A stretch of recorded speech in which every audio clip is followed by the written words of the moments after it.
രണ്ടാം ലോകമഹായുദ്ധകാലം. ഒരു വശത്ത് നാസി സൈനികരുടെ പേടി സ്വപ്നമായി മാറിയ ഒരു രഹസ്യ സംഘവും അവരുടെ നിർദ്ദയനായ നേതാവും, മറുവശത്ത് വേട്ടക്കാരന്റെ ക്ഷമയോടെ ഇരകളെ കണ്ടെത്തുന്ന ഒരു SS കേണലും. ഇവർക്കിടയിൽ വർഷങ്ങളായി മനസ്സിൽ പ്രതികാരത്തിന്റെ തീ പേറി ജീവിക്കുന്ന ഒരു യുവതിയും. ഈ മൂന്ന് വഴികളും ഒടുവിൽ ഒരേ രാത്രിയിൽ ഒരേ സ്ഥലത്ത് കണ്ടുമുട്ടുമ്പോൾ ചരിത്രത്തിന്റെ ഗതി തന്നെ മാറി മറയുന്നു. പ്രതികാരവും സസ്പെൻസും അപ്രതീക്ഷിത ട്വിസ്റ്റുകളും നിറഞ്ഞ ഈ കഥയിലേക്ക് കൂടുതൽ സമയം കളയാതെ നമുക്ക് നേരെ കടക്കാം.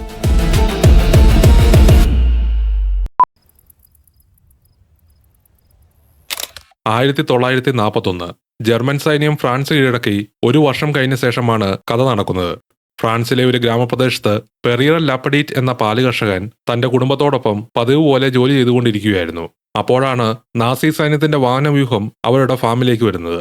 ഇത് കണ്ട ലാപ്പഡീറ്റ് കുടുംബത്തോട് ശാന്തമായി ഓടാതെ അകത്ത് കയറി വാതിലടയ്ക്കാൻ നിർദ്ദേശിച്ചു.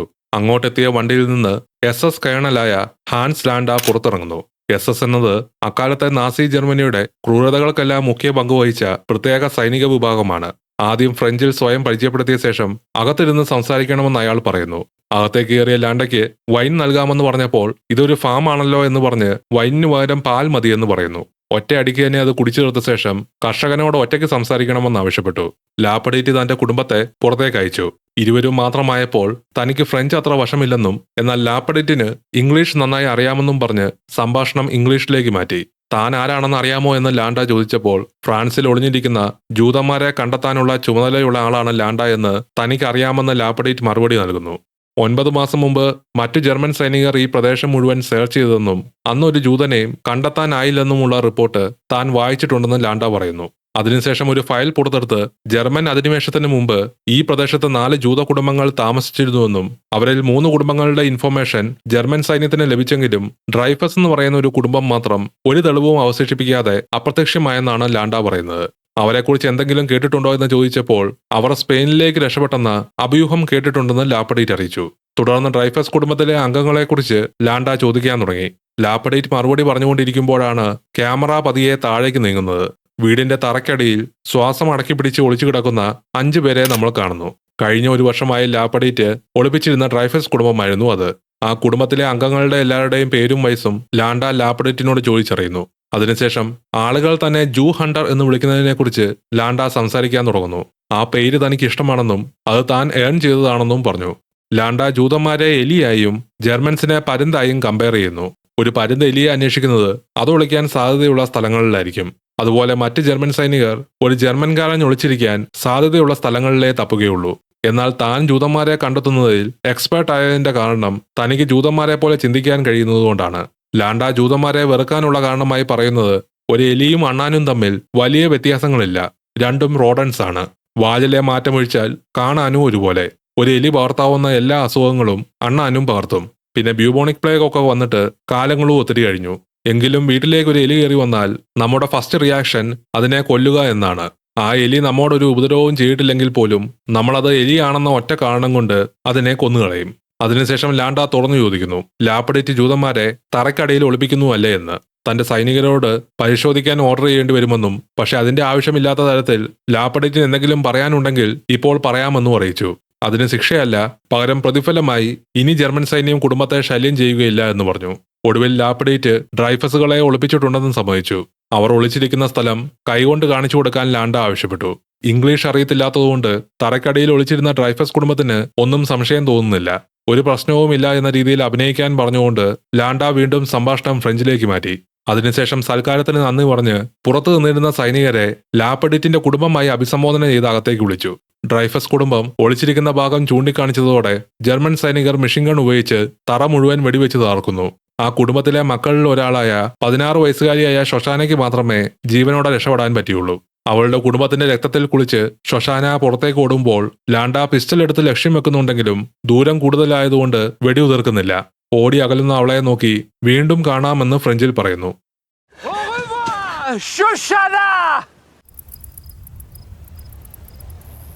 ഇറ്റലിയിൽ അമേരിക്കൻ സൈനികനായ ലെഫ്റ്റനന്റ് ആൾഡോ റെയിൻ 8 ജൂത അമേരിക്കൻ സൈനികരെ ഉൾപ്പെടുത്തി ഒരു രഹസ്യ സംഘത്തെ രൂപീകരിക്കുകയാണ്.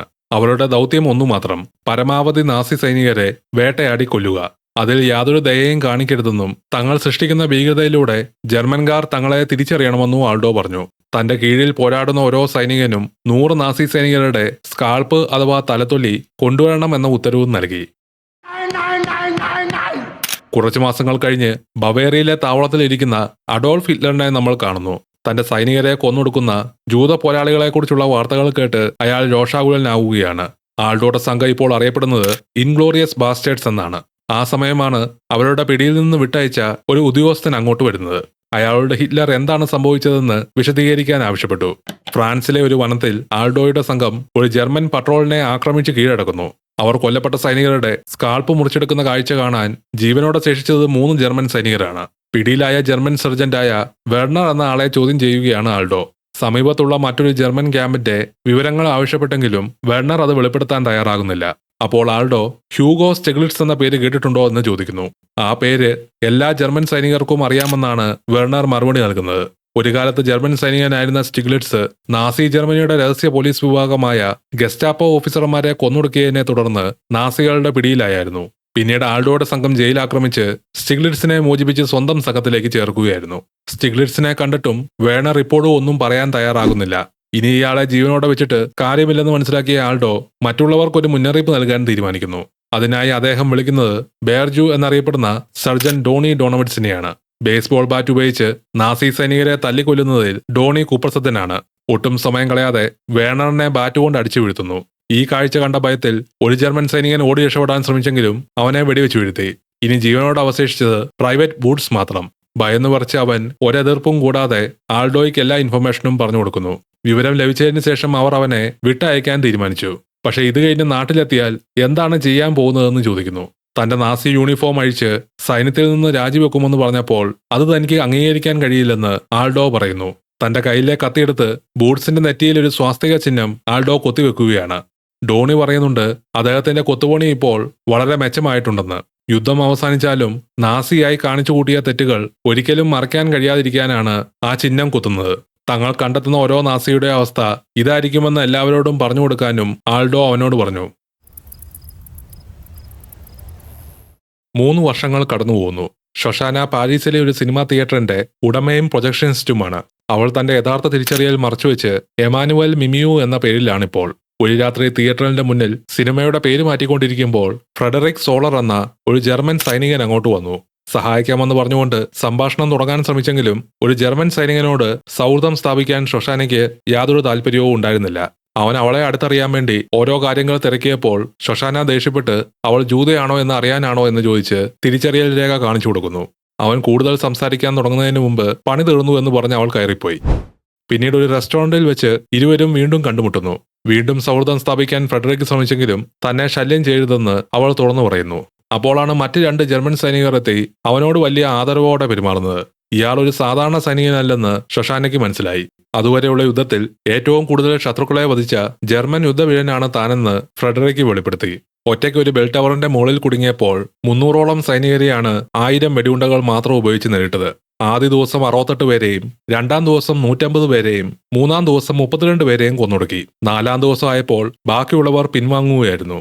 ഈ സംഭവത്തെ ആസ്പദമാക്കി നേഷൻസ് പ്രൈഡ് എന്ന സിനിമ നിർമ്മിച്ചിട്ടുണ്ടെന്നും അതിൽ തന്റെ കഥാപാത്രത്തെ അവതരിപ്പിച്ചത് താൻ തന്നെയാണെന്നും അവൻ പറഞ്ഞു.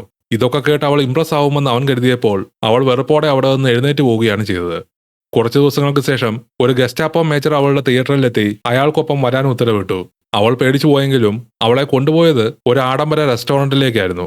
അവിടെ അവളെ കാത്തിരുന്നത് ഫ്രെഡറിക്കും പിന്നെ ജർമ്മൻ പ്രചാരണ മന്ത്രിയും ഹിറ്റ്ലറുടെ ഏറ്റവും വിശ്വസ്തരായ നേതാക്കളിൽ ഒരാളുമായ ഗോയബൽസുമാണ്. അയാൾ പറയുന്നത് നേഷൻസ് പ്രൈഡ് എന്ന സിനിമയുടെ പ്രീമിയർ ഷൊഷാനയുടെ തിയേറ്ററിൽ നടത്തണമെന്ന് ഉച്ചഭക്ഷണ സമയം മുഴുവൻ ഫ്രെഡറിക് ആവശ്യപ്പെട്ടിരുന്നുവെന്നാണ്. ആദ്യം പരിപാടി നടത്താൻ തീരുമാനിച്ചിരുന്നത് ഒരു വലിയ തിയേറ്ററിലായിരുന്നു. പക്ഷേ പകരം അവളുടെ ചെറിയ തിയേറ്ററിലായാൽ കൂടുതൽ എക്സ്ക്ലൂസീവ് ആകുമെന്നും അത് ജർമ്മൻകാർക്ക് മാത്രമുള്ള ഒരു രാത്രിയായിരിക്കണമെന്നും ഫ്രെഡറിക് വാദിക്കുന്നു. ഒടുവിൽ ഒരു ടെസ്റ്റ് സ്ക്രീനിംഗ് നടത്തി നോക്കിയ ശേഷം തീരുമാനമെടുക്കാമെന്ന് ഗോയബൽസ് സമ്മതിച്ചു. അതിനിടെയാണ് കേണൽ ഹാൻസ് ലാൻഡ അവിടേക്ക് എത്തുന്നത്. തന്റെ കുടുംബത്തെ കൊലപ്പെടുത്തിയയാളെ 3 വർഷങ്ങൾക്ക് ശേഷം നേരിൽ കണ്ടതോടെ ഷൊഷാന ഉള്ളിൽ വിറച്ചു പോകുന്നു. ഗോയബൽസ് മറ്റൊരു മീറ്റിംഗിനായി മടങ്ങുമ്പോൾ സുരക്ഷാ ചുമതലയുള്ള ഉദ്യോഗസ്ഥൻ എന്ന നിലയിൽ ഷൊഷാനയോട് ചില കാര്യങ്ങൾ സംസാരിക്കാനുണ്ടെന്ന് ലാൻഡ പറയുന്നു. ഇത്ര ചെറുപ്പത്തിൽ എങ്ങനെയാണ് ഈ തിയേറ്ററിന്റെ ഉടമയായതെന്ന് അയാൾ ചോദിച്ചു. അവളുടെ മരിച്ചുപോയ അമ്മാവന്റെയും അമ്മായിയുടെയും ഉടമസ്ഥതയിലുണ്ടായിരുന്ന തിയേറ്ററാണിതെന്ന് ഷൊഷാന മറുപടി നൽകുന്നു. തിയേറ്ററിൽ പ്രീമിയർ നടന്നാൽ പ്രൊജക്ടർ ഓപ്പറേറ്റ് ചെയ്യേണ്ടത് അവൾ തന്നെ ആയിരിക്കണമെന്നും ആ ഉത്തരവാദിത്വം മാഴ്സൽ എന്ന കറുത്ത വർഗ്ഗക്കാരനായ അവളുടെ സ്റ്റാഫിന്റെ കയ്യിൽ ഏൽപ്പിക്കാൻ ഗോയബൽസ് ഒരിക്കലും തയ്യാറാകില്ലെന്നും ലാൻഡ അറിയിച്ചു. ശേഷം ഫ്രെഡറിക്കിനെ എപ്പോഴാണ് പരിചയപ്പെട്ടതെന്നടക്കമുള്ള പല ചോദ്യങ്ങളും ലാൻഡ ചോദിച്ചുകൊണ്ടിരിക്കുന്നു. ഇടയ്ക്ക് പാലും ഡെസേർട്ടും ഓർഡർ ചെയ്തുകൊണ്ട് എല്ലാം വളരെ സാധാരണ സംഭാഷണം പോലെ തോന്നുമെങ്കിലും ഓരോ ചോദ്യവും ഷൊഷാനയിൽ വളരെ സമ്മർദ്ദം സൃഷ്ടിക്കുന്നുണ്ട്. ഒടുവിൽ ചോദിക്കാൻ ഒരു കാര്യം കൂടി ഉണ്ടായിരുന്നുവെന്നും പക്ഷേ അതിപ്പോൾ ഓർമ്മ വരുന്നില്ലെന്നും പറഞ്ഞ് ലാൻഡ യാത്ര പറഞ്ഞു മടങ്ങി. അയാൾ പുറത്തു പോയ ഉടനെ ഇത്രയും നേരം വികാരങ്ങളൊന്നും പുറത്തു കാണിക്കാതിരുന്ന ഷൊഷാന പൊട്ടിക്കരയുന്നു. അന്ന് വൈകുന്നേരം ഗോയബൽസ് ടെസ്റ്റ് സ്ക്രീനിങ്ങിനായി തിയേറ്ററിലെത്തി. സ്ക്രീനിംഗ് വിജയിച്ചതോടെ പ്രീമിയർ ചടങ്ങ് അവളുടെ തിയേറ്ററിൽ തന്നെ നടത്താൻ അയാൾ തീരുമാനിച്ചു. എല്ലാവരും മടങ്ങിയ ശേഷം ഷൊഷാനയുടെ മനസ്സിൽ ഒരു ആശയം ഉദിച്ചു. ഇത്രയും നാസി നേതാക്കളെ ഒരേ സ്ഥലത്ത് ഒരുമിച്ച് കിട്ടുന്ന ഈ അവസരം ഇനി ഒരിക്കലും ലഭിക്കില്ല. അതുകൊണ്ട് പ്രീമിയർ നടക്കുന്ന അതേ രാത്രി തിയേറ്റർ കത്തിച്ചു കളയണമെന്ന് അവൾ മാഴ്സലിനോട് പറയുന്നു. അവരുടെ പക്കമുള്ള 350 നൈട്രേറ്റ് ഫിലിം റീലുകൾ തന്നെ അതിന് മതിയാകും. അക്കാലത്ത് ഉപയോഗിച്ചിരുന്ന 35mm നൈട്രേറ്റ് ഫിലിമുകൾ പേപ്പറിനേക്കാൾ 3 ഇരട്ടി വേഗത്തിലാണ് കത്തുക. അതുകൊണ്ട് വേറെ സ്ഫോടക വസ്തുക്കളുടെ ആവശ്യമേ ഇല്ല. മാഴ്സലും പദ്ധതിക്ക് സമ്മതിക്കുന്നു. ഫ്രെഡറിക്കിന്റെ സിനിമ കാണിക്കുന്നതിനിടെ രഹസ്യമായി ഇടയ്ക്ക് കയറ്റാൻ നാസികൾക്ക് വേണ്ടിയുള്ള ഒരു പ്രത്യേക ഫിലിമും കൂടി അവൾ ചിത്രീകരിക്കാൻ തുടങ്ങുന്നു. ഇംഗ്ലണ്ടിൽ ബ്രിട്ടീഷ് സൈനിക ഉദ്യോഗസ്ഥനും ജർമ്മൻ സിനിമകളെക്കുറിച്ച് നല്ല അറിവുമുള്ള ലഫ്റ്റനന്റ് ആർച്ചി ഹൈകോക്സിനെ പ്രൈം മിനിസ്റ്റർ വിൻസ്റ്റൺ ചർച്ചിൽ ഒരു രഹസ്യ ദൗത്യത്തെക്കുറിച്ച് അറിയിക്കുന്നു. Operation Kino. ആ പദ്ധതിയുടെ ലക്ഷ്യം നേഷൻസ് പ്രൈഡ് സിനിമയുടെ പ്രീമിയർ നടക്കുമ്പോൾ തിയേറ്റർ തകർത്തുകൊണ്ട് ഗോയബൽസ്, ബോർമാൻ, ഗോറിംഗ് എന്നീ 3 പ്രമുഖ നാസി നേതാക്കളെ ഒരുമിച്ച് വധിക്കുകയാണ്. ഹൈകോക്സിനെ രഹസ്യമായി ഫ്രാൻസിലേക്ക് അയക്കും. അവിടെ ആൾഡോയുടെയും സംഘത്തിന്റെയും സഹായത്തോടെയാണ് പദ്ധതി നടപ്പാക്കേണ്ടത്. ജർമ്മൻ നടിയായ ബ്രിഡ്ജറ്റ് വോൺ ഹാമേഴ്സ്മാർക്കാണ് ഇവരെ നയിക്കുന്നത്. പുറമെ നാസി അനുകൂലിയായി അറിയപ്പെടുന്ന അവൾ രഹസ്യമായി ബ്രിട്ടീഷുകാർക്കു വേണ്ടി കഴിഞ്ഞ 2 വർഷമായി പ്രവർത്തിക്കുകയാണ്. ഓപ്പറേഷൻ കീനോ എന്ന ഈ പദ്ധതി ആസൂത്രണം ചെയ്തതും അവൾ തന്നെയായിരുന്നു. ജർമ്മൻ സിനിമകളെക്കുറിച്ചുള്ള ഹൈകോക്സിന്റെ അറിവാണ് ഈ ദൗത്യത്തിന് അദ്ദേഹത്തെ തിരഞ്ഞെടുത്തത്. വീഡിയോ ഇഷ്ടപ്പെടുന്നുണ്ടെങ്കിൽ ലൈക്ക് ചെയ്യാനും ചാനൽ സബ്സ്ക്രൈബ് ചെയ്യാനും മറക്കരുതേ. ഫ്രാൻസിലെ നാഡീൻ എന്ന ഗ്രാമത്തിൽ ഹൈകോക്സ് ആൾഡോയെയും സംഘത്തെയും കണ്ടുമുട്ടുന്നു. ബ്രിഡ്ജറ്റുമായുള്ള കൂടിക്കാഴ്ച അറേഞ്ച് ചെയ്തേക്കുന്നത് ലാ ലൂസിയാന എന്ന ബേസ്മെന്റ് ബാറിലാണ്. എന്തെങ്കിലും പ്രശ്നമുണ്ടായാൽ രക്ഷപ്പെടാൻ ബുദ്ധിമുട്ടുള്ള സ്ഥലമാണിതെന്ന കാരണത്താൽ ആൾഡോയ്ക്ക് ഈ തീരുമാനത്തിൽ അതൃപ്തിയും ആ ജർമ്മൻ നടി അവരെ ചതിക്കുവാണോ എന്ന സംശയവും ഉണ്ട്. എന്നാൽ അവിടെ ജർമ്മൻ സൈനികർ വരാറില്ല എന്ന കാരണത്താലാണ് ബ്രിഡ്ജറ്റ് ആ സ്ഥലം തിരഞ്ഞെടുത്തതെന്ന് ഹൈകോക്സ് പറഞ്ഞു. പക്ഷെ അവർ അവിടെ എത്തിയപ്പോൾ കണ്ട കാഴ്ച ഒരു കൂട്ടം മദ്യലഹരിയിലായ നാസി സൈനികർ അവിടെ ഇരിക്കുന്നതാണ്. സർജൻ വിൽഹം എന്ന ഒരാളുടെ കുഞ്ഞ് ജനിച്ചതിന്റെ ആഘോഷമായിരുന്നു. ബ്രിഡ്ജറ്റ് അവരോടൊപ്പം ഒരു കാർഡ് ഗെയിം കളിച്ചുകൊണ്ടിരിക്കുകയാണ്. ഹൈകോക്സും വിക്കിയും സ്റ്റിഗ്ലറ്റ്സും ജർമ്മൻ ഓഫീസർമാരുടെ യൂണിഫോമിലാണ് അവിടെ വന്നിരിക്കുന്നത്. ആ സൈനികരോട് വിട പറഞ്ഞ് ബ്രിഡ്ജറ്റും അവരുടെ അടുക്കലേക്ക് എത്തി.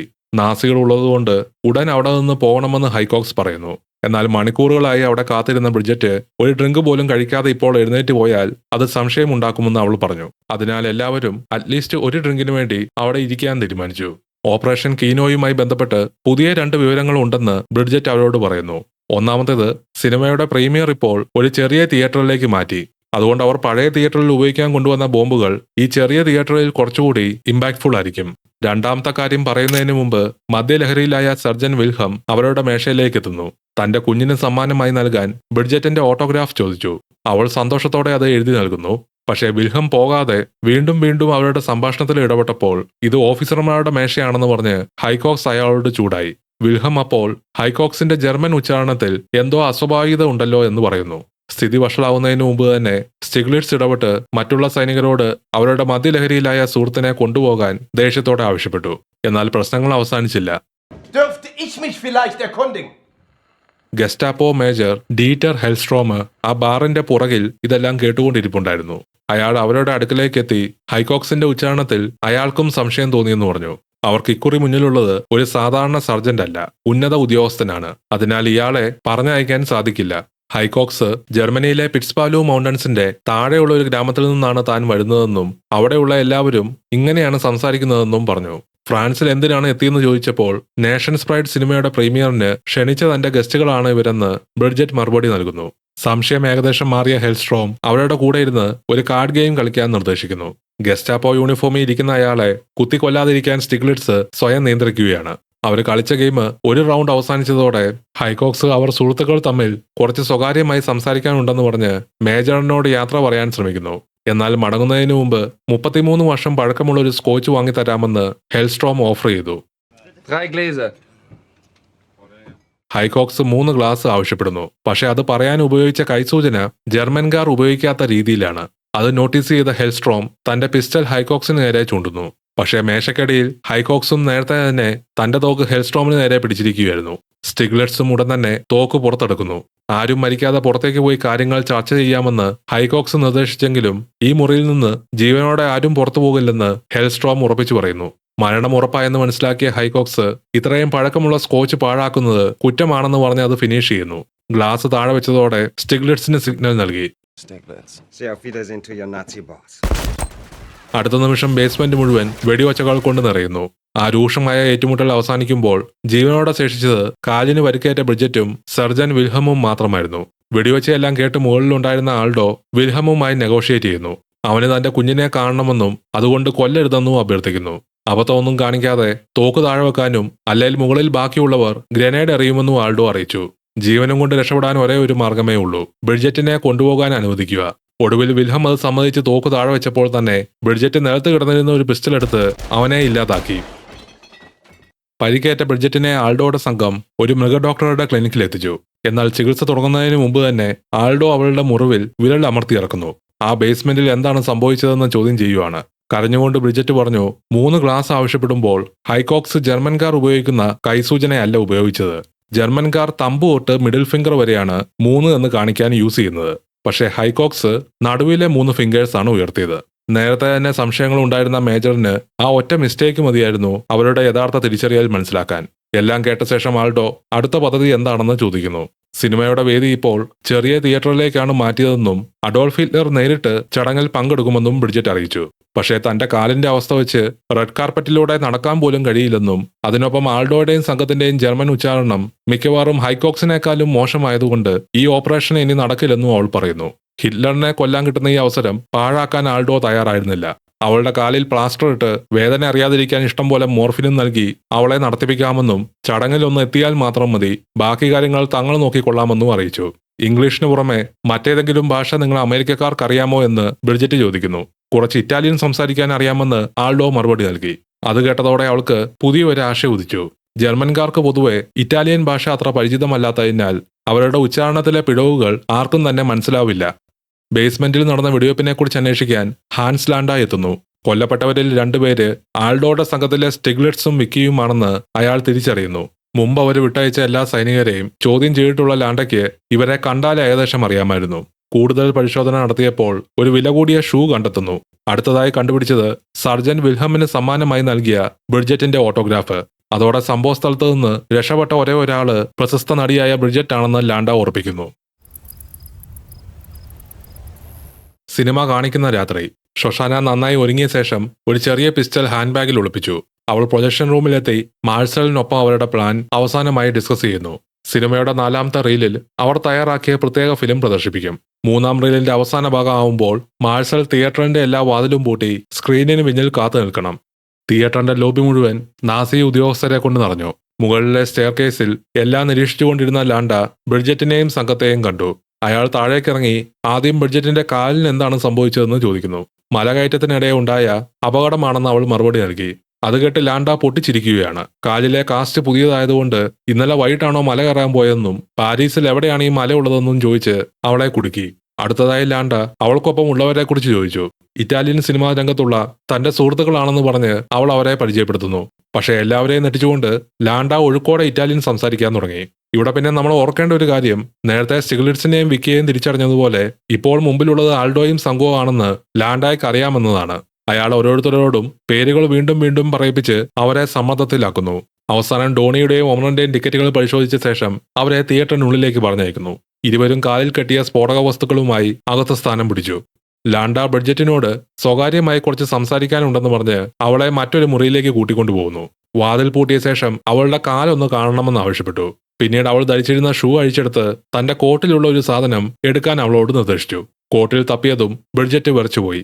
ബേസ്മെന്റ് ബാറിൽ നിന്ന് ലഭിച്ച അവളുടെ ഷൂ ആയിരുന്നു അത്. ലാൻഡ അത് അവളുടെ കാലിലിട്ടതും അത് കൃത്യമായി പാകമാവുന്നു. സ്വന്തം രഹസ്യം പുറത്തായെന്ന് മനസ്സിലാക്കിയ ബ്രിഡ്ജറ്റ് ഇനി എന്താണ് ചെയ്യാൻ പോകുന്നതെന്ന് ചോദിച്ചു. അടുത്ത നിമിഷം ലാൻഡ ചാടി അവളുടെ കഴുത്തിൽ പിടിച്ച് അവളെ കൊലപ്പെടുത്തുകയാണ്. അത് കഴിഞ്ഞ് ഫോണെടുത്ത് ആൾഡോയെ പിടികൂടാൻ ഉത്തരവിട്ടു. പിടിയിലായ ആൾഡോയുടെ കാലിൽ കെട്ടിയിരുന്ന ബോംബും കണ്ടെത്തി. പിന്നീട് ലാൻഡ VIP ബോക്സിൽ പോയി എല്ലാ കാര്യങ്ങളും സുരക്ഷിതമാണെന്നും ഹിറ്റ്ലർ ഉടനെ തന്നെ എത്തുമെന്നും ഗോയബൽസിനെ അറിയിച്ചു. അത് കഴിഞ്ഞ് പുറത്ത് ആൾഡോയുടെ ഡ്രൈവറായി എത്തിയ ഊട്ടിവിച്ചിനെയും പിടികൂടി അവരെ രണ്ടുപേരെയും ഒരു സൈനിക ട്രക്കിൽ കയറ്റി ആളൊഴിഞ്ഞ ഒരു റെസ്റ്റോറന്റിലേക്ക് കൊണ്ടുപോകുന്നു. അവിടെ എത്തിയപ്പോൾ അപ്രതീക്ഷിതമായ ഒരു വെളിപ്പെടുത്തൽ നടക്കുന്നു. ഹാൻസ് ലാൻഡ കീഴടങ്ങാൻ തയ്യാറാണെന്ന്. യുദ്ധത്തിന് മുമ്പ് ആളുകളെ കണ്ടെത്തുന്നതിൽ അതിസമർത്ഥനായ ഒരു ഡിറ്റക്റ്റീവ് ആയിരുന്നു താനെന്നും യുദ്ധം തുടങ്ങിയപ്പോൾ അതേ ജോലി ജൂതന്മാരെ കണ്ടെത്തുക എന്നതായി മാറിയതേ ഉള്ളൂ എന്നും പറയുന്നു. ആളുകൾ തന്നെ ജൂ ഹണ്ടർ എന്ന് വിളിക്കുന്നത് തനിക്കിഷ്ടമല്ലെന്നും അവകാശപ്പെടുന്നു. ഇതെല്ലാം ലാൻഡയുടെ കള്ളനാടകമാണെന്ന് വ്യക്തമാണ്. തുടർന്ന് ഒരു നിർണായക കാര്യം കൂടി വെളിപ്പെടുത്തി.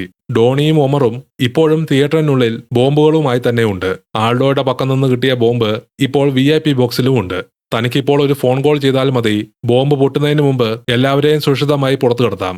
എന്നാൽ താൻ ഒന്നും ചെയ്യാതിരുന്നാൽ ആൾഡോയുടെ പദ്ധതി വിജയിക്കും. അതിന്റെ ഫലമായി ഹിറ്റ്ലറും ഗോയബൽസും ബോർമാനും ഗോറിങ്ങും ഒരേ രാത്രിയിൽ കൊല്ലപ്പെടും. നാസി ഭരണകൂടത്തിന്റെ 4 പ്രധാന തൂണുകൾ തകരുന്നതോടെ യുദ്ധം തന്നെ അവസാനിക്കും. പക്ഷെ അതിനു പകരമായി ആൾഡോ അമേരിക്കൻ സീക്രട്ട് സർവീസിലെ തന്റെ മേലുദ്യോഗസ്ഥരെ വിളിച്ച് ലാൻഡയ്ക്ക് സുരക്ഷിതമായി കീഴടങ്ങാനും യുദ്ധാനന്തരം ശിക്ഷയിൽ നിന്ന് ഒഴിവാക്കാനുള്ള ഒരു കരാറും ആവശ്യപ്പെട്ടു. തിയേറ്ററിനുള്ളിൽ പ്രദർശനം ആരംഭിക്കുന്നു. ഡോണി ഹിറ്റ്ലർ എത്തിയിട്ടുണ്ടെന്ന് ഉറപ്പുവരുത്തി. പ്രൊജക്ഷൻ റൂമിൽ മാർസൽ ഷോഷാനയോട് അവസാനമായി യാത്ര പറഞ്ഞ് തിയേറ്ററിന്റെ എല്ലാ വാതിലും പൂട്ടി സ്ക്രീനിന് പിന്നിൽ അടുക്കി വെച്ചിരുന്ന നൈട്രൈറ്റ് ഫിലിമുകൾക്ക് മുമ്പിൽ കാത്തു നിൽക്കുന്നു. ആൾഡോ ലാൻഡ ആവശ്യപ്പെട്ടതുപോലെ അമേരിക്കൻ സീക്രട്ട് സർവീസുമായി റേഡിയോ വഴി ബന്ധപ്പെട്ടു.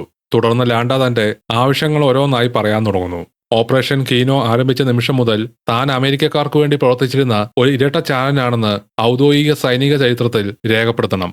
SS കേണൽ എന്ന നിലയിൽ താൻ ചെയ്ത ഓരോ പ്രവൃത്തികളും അമേരിക്കക്കാരുടെ നിർദ്ദേശപ്രകാരമായിരുന്നുവെന്നും ജർമ്മൻകാർക്ക് സംശയം തോന്നാതിരിക്കാനായിരുന്നു ക്രൂരമായ പ്രവൃത്തികൾ ചെയ്യേണ്ടി വന്നതെന്നും ഹിറ്റ്ലറുടെയും ഗോയബൽസിന്റെയും മരണത്തിന് കാരണമായത് താൻ VIP ബോക്സിൽ സ്ഥാപിച്ച ബോംബാണെന്ന് എടുത്തു പറയുകയും വേണം. ലാൻഡയുടെ ആവശ്യങ്ങൾ അവിടെയും തീർന്നില്ല. തന്റെ പദവിക്ക് അനുയോജ്യമായ ആജീവനാന്ത പെൻഷൻ, നാസി ഭരണകൂടത്തെ അവസാനിപ്പിച്ചതിന് അത്യുന്നത ബഹുമതിയായ മെഡൽ ഓഫ് ഓണറും അമേരിക്കൻ സിറ്റിസൺഷിപ്പും കൂടാതെ നാൻടക്കറ്റ് എന്ന് പറയുന്ന ഒരു ഐലൻഡിൽ ഒരു വീടും വേണം. റേഡിയോയിലുള്ള അമേരിക്കൻ ജനറൽ ഈ ആവശ്യങ്ങളെല്ലാം അംഗീകരിക്കുന്നു. ആൾഡോയോട് ലാൻഡയുടെ തടവുകാരൻ എന്ന നിലയിൽ അതിർത്തി കടക്കാനും പിന്നീട് സഖ്യസേനയുടെ നിയന്ത്രണത്തിലുള്ള പ്രദേശത്തെത്തിയ ശേഷം ലാൻഡയും അയാളുടെ റേഡിയോ ഓപ്പറേറ്ററും ഔദ്യോഗികമായി സറണ്ടർ ചെയ്യുമെന്നും അറിയിച്ചു. തിയേറ്ററിൽ ഫ്രെഡറിക്ക് തന്റെ സീറ്റിൽ നിന്ന് എഴുന്നേറ്റ് ഷൊഷാനയെ കാണാൻ പ്രൊജക്ഷൻ റൂമിലേക്ക് പോകുന്നു. അപ്പോഴേക്കും അവൾ ആ 4ാമത്തെ റീൽ ലോഡ് ചെയ്തിരുന്നു. സിനിമയിൽ താൻ ആളുകളെ കൊന്ന സീനുകൾ കാണാൻ തനിക്കിഷ്ടമില്ലെന്ന് പറഞ്ഞ് ഫ്രെഡറിക് അവളോട് വീണ്ടും അടുക്കാൻ ശ്രമിച്ചു. അവൾ ബിസിയാണെന്ന് പറഞ്ഞ് അവനെ അവഗണിക്കുന്നു. അപ്പോൾ ഫ്രെഡറിക് ബലമായി വാതിൽ തള്ളി അകത്തു കയറി. തന്റെ കയ്യാൽ കൊല്ലപ്പെട്ട 300ഓളം സൈനികർ തന്നെ അവഗണിക്കാവുന്ന ആളല്ലെന്ന് സാക്ഷ്യം പറയുമെന്ന് അവൻ ഭീഷണിപ്പെടുത്തി. അവനെ ഒഴിവാക്കാൻ പറ്റില്ലെന്ന് മനസ്സിലാക്കിയ ഷൊഷാന പെട്ടെന്ന് തന്റെ സമീപനം മാറ്റുന്നു. അവനോട് അവർക്ക് സമയം കുറവാണെന്നും അതുകൊണ്ട് വാതിൽ വേഗം പൂട്ടാനും പറഞ്ഞു. പ്രതീക്ഷിക്കാതെ ഈ മാറ്റത്തിൽ സന്തോഷിച്ച് ഫ്രെഡറിക് ഉടൻ തിരിയുന്നു.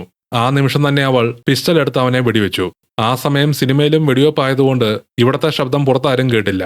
മരിച്ചെന്ന് കരുതി അവൾ അടുത്തെത്തിയ നിമിഷം അവൻ തിരിച്ച് അവൾക്ക് നേരെയും വെടിവെക്കുന്നു.